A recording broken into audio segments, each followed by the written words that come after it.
Hello friends, स्वागत है आप सभी का मेरे यूट्यूब चैनल में। आज हम बात करने वाले हैं सुबह के संकल्पों की।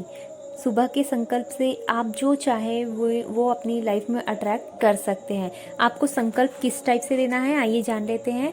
आपको सुबह उठना है।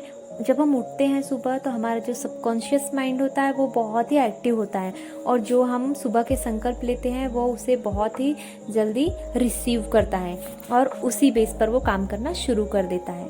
सुबह उठते ही साथ आपको संकल्प करने हैं, थैंक यू यूनिवर्स, आपने मुझे बहुत अच्छा परिवार दिया, बहुत अच्छी बुद्धि दिया, एक स्वस्थ शरीर दिया, बहुत प्यारे प्यारे रिश्ते दिया, मुझे बहुत धन दिया, मुझे बहुत दौलत शोहरत इज़्ज़त दिया।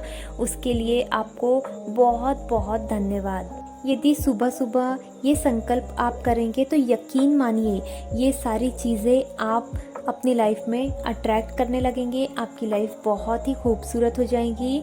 ये किस तरह से काम करते हैं संकल्प, ये आप इस एग्जाम्पल से जान लीजिए। आपने सुदामा जी और कृष्णा के मिलन वाला एपिसोड देखा ही होगा, जिसमें कृष्णा जी से मिलने सुदामा जी आते हैं। और वो क्यों आते हैं? क्योंकि उन्हें उनकी पत्नी मीन्स वाइफ ने भेजा होता है कि आप अपने सखा से कुछ मांग कर लाना। लेकिन जब सुदामा जी वहाँ पहुँचते हैं तो उन्हें अच्छा नहीं लगता कि कृष्णा जी से क्या मांगना। तो जब वो लौटने लगते हैं और कुछ मांग नहीं पाते हैं, कृष्णा जी उनके मन की बातें समझ जाते हैं, बट वो उनके मुंह से सुनना चाहते हैं कि वो उनसे क्या चाहते हैं। बट सुदामा जी उनसे कुछ भी नहीं मांगते।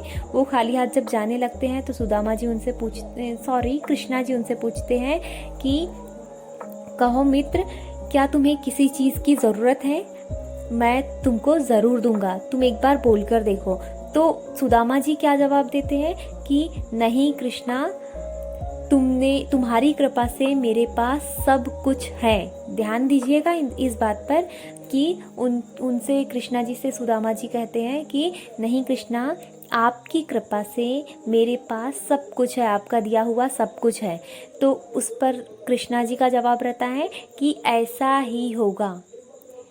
और उसके बाद की कहानी आपको पता है कि जैसा द्वारिकाधीश का महल था, बिल्कुल वैसा ही सेम महल सुदामा जी के लिए भी बनवाया गया।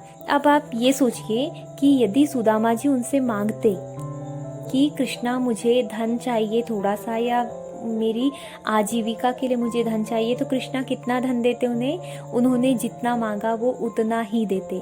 बट उन्होंने क्या कहा कि आपकी कृपा से मेरे पास सब कुछ है। तो कृष्णा जी ने उनकी भावना देखकर उन्हें सब कुछ दिया। अब आप सोचिए कि यदि आप थोड़ा मांगेंगे तो आपको थोड़ा ही मिलेगा। और यदि आप यूनिवर्स को, ईश्वर को, उस डिवाइन पावर को सभी चीज़ों के लिए थैंक यू कहेंगे, धन्यवाद कहेंगे देने के लिए, आपकी कृपा से मेरे पास सब कुछ है, तो आपके पास भी ये सब कुछ क्यों नहीं होगा? सोचिए ज़रा। तो आप इस कहानी से प्रेरणा ले सकते हैं। सुबह के संकल्प कीजिए और अपनी लाइफ को बहुत ही खूबसूरत बनाइए। आपको यदि ये मेरा वीडियो पसंद आया तो प्लीज़ इसे लाइक कीजिए, शेयर कीजिए एंड मेरे चैनल को सब्सक्राइब ज़रूर कीजिएगा। Thank you so much. Radhe Krishna, जय श्री कृष्णा।